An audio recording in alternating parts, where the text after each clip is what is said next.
কুকারে প্রথমে মাংসগুলোকে তুলে নেব।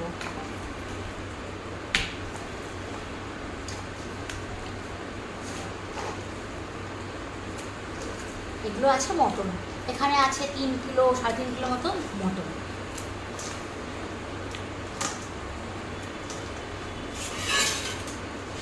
এখন এর মধ্যে দিয়ে দেবো এই যে গোটা গরম মশলা আর সামান্য একটু নুন। গোটা গরম মশলার মধ্যে আছে 2টো তেজপাতা, গোটা 6-8 এলাচ, 6টা লবঙ্গ আর 4 কাপ দালচিনি কাটা, সবটাই দিয়ে দেবো। হ্যালো বন্ধুরা, welcome back to my channel. আজ আমি আপনাদের করে দেখাবো মটন চাপ। মটন চাপ বানানোর জন্য প্রথমে তো কুকারে দেখলেন আমি এগুলো নিয়ে নিলাম। এবার এর মধ্যে দেবো 1 চামচ, বড় এটা 4 চামচের থেকেও বড়, এই চামচের 1 চামচ আদা রসুনের পেস্ট। এখন দেবো এর মধ্যে 2-4 চামচের মতো সর্ষের তেল। ভালো করে এটাকে হাত দিয়ে মেখে নেব। আর এটাকে আমি এখন এইভাবে করার কারণ হচ্ছে মটনের একটা নিজস্ব গন্ধ আছে, সেই গন্ধটা যাওয়ার জন্য এই গরম মশলাগুলো আদা রসুনের সঙ্গে ভালো করে মেখে অল্প একটু হাত ধুয়ে জল দেবো, দিয়ে কুকারে 2টো সিটি দিয়ে নেব। তার আগে খুব ভালোভাবে মাখতে হবে। আর এলাচগুলোকে অবশ্যই একটু মুখটা ফাটিয়ে দিতে হবে, আমি আগে থেকেই মুখটা ফাটিয়ে রেখেছিলাম।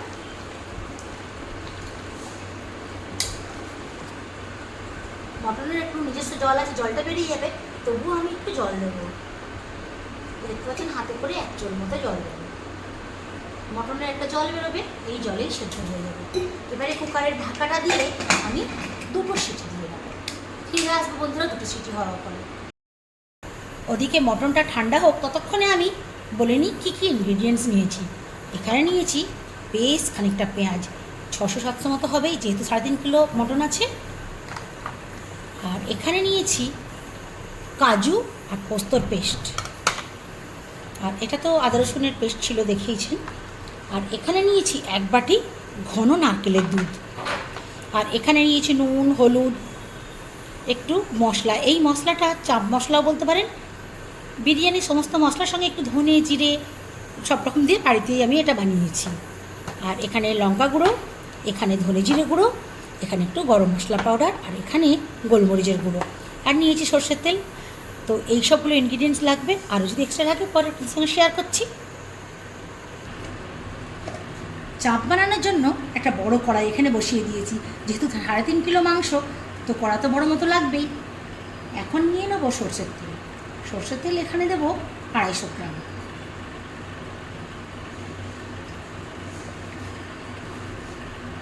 তেল মোটামুটি গরম হয়ে এসেছে, এখন দিয়ে দেবো গোটা মশলা। গোটা মশলার মধ্যে এখানে আছে 6টা এলাচ মুখটা ফাটিয়ে রেখেছি, 3টে লবঙ্গ, 2টো দালচিনি কাটা, একটা শুকনো লঙ্কা একটু ফাটিয়ে রেখেছি, আর দিয়েছি গোটা গোলমরিচ। এগুলো দিয়ে দেবো। তেলটা একটু সব দিক গুলিয়ে দেবো।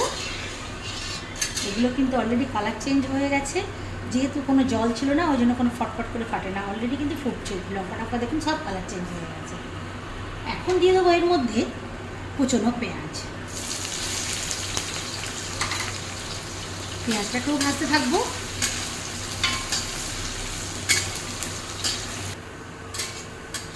পেঁয়াজ অলমোস্ট ভাজা হয়ে এসেছে, দেখুন কালার কেমন চেঞ্জ হয়ে গেছে। আর এটা অনেকটা বড় কড়া বলে একটু সময় লাগছে। এই পর্যায়ে দিয়ে দেবো আদা রসুনের পেস্ট। আদা রসুনের পেস্ট দিয়েছিলাম, এখন ওই বড় চামচে আরও 2 চামচ দিলাম।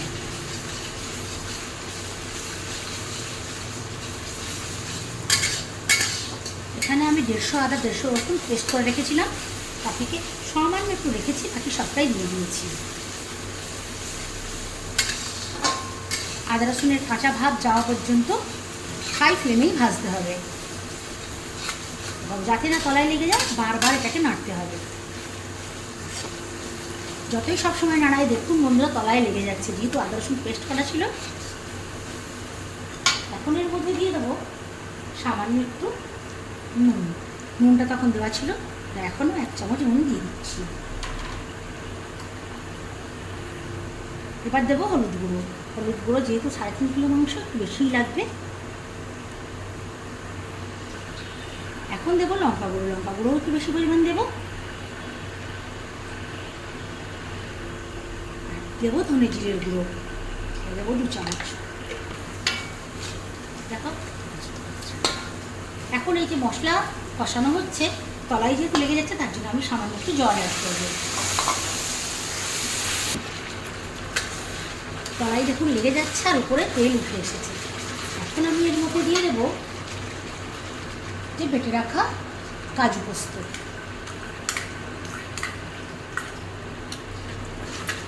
এটাও ভালো করে এর সঙ্গে নেড়ে নেব।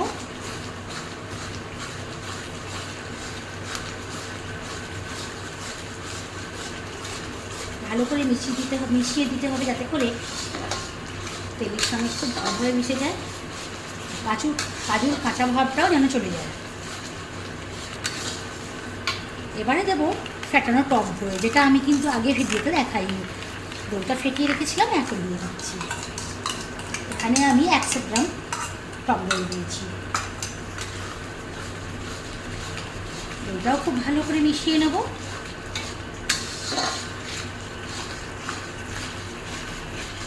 মশলা অনেকটা সময় ধরে কষিয়ে নিয়েছি বন্ধুরা। এখন দিয়ে দেবো মেন ইনগ্রিডিয়েন্টস, মাটন। মটনটা কুকারে আমি সিটি দিয়ে রেখেছিলাম, পুরো মটনটা এখন এর মধ্যে দিয়ে দেবো।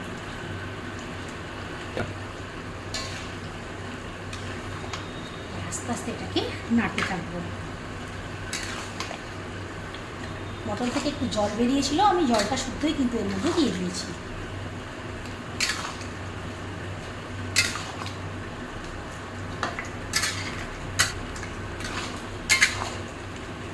এখন আমি এর মধ্যে দেবো একটু হোমমেড চাঁপ মশলা, যেটা আমি সমস্ত রকম মশলা দিয়ে বানিয়ে রেখেছি, একটু আগেই বলেছিলাম, সেটা দিয়ে দেবো।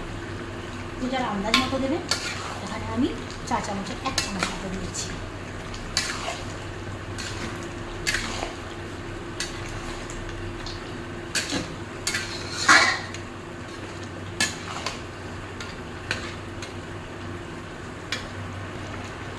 এখন দিয়ে দেবো ধুয়ে রাখা নারকেলের দুধ। এটা দেওয়ার জন্য এর ফ্লেভারটাই চেঞ্জ হয়ে যাবে, খেতে অসাধারণ লাগবে।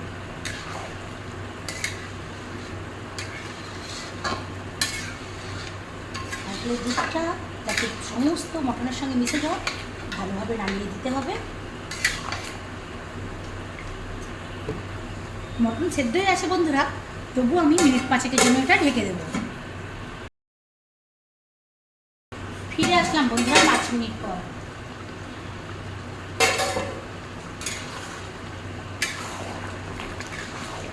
তলাতে সমস্ত কিছু মশলা আছে, যাতে না বসে যায়, নাড়তে হবে, বেশি সময় রাখলে এটা বসে যাওয়ার চান্স আছে। সেই জন্য আমি 5 মিনিট পর পর নেড়ে দেবো।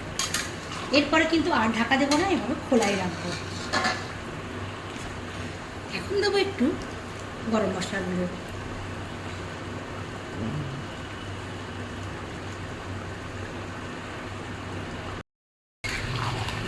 গরম মশলাটা খুব ভালোভাবে মটনের সঙ্গে মিশিয়ে দেবো। গ্রেভি কিন্তু খুব বেশি আর কমাবো না, কারণ এটা তো চাঁপের একটু গ্রেভি থাকবে। লুচি, পরোটা, রুটি, যে কোনো যা ভাতের সঙ্গে সব কিছুর সঙ্গে খাওয়া যায়। গ্রেভিটা দেখুন কতটা গাঢ়। নামানোর আগে দিয়ে দেবো 1 চামচ গাওয়া ঘি। এটা কিন্তু অপশনাল, আপনারা চাইলে দিতেও পারেন, নাও দিতে পারেন, তবে এটা দিলে খেতে দারুণ লাগে। এটা সিক্রেট টিপসও বলতে পারেন। ঘিটা দেওয়ার পর একবার একটু ভালো করে মিশিয়ে দেবো।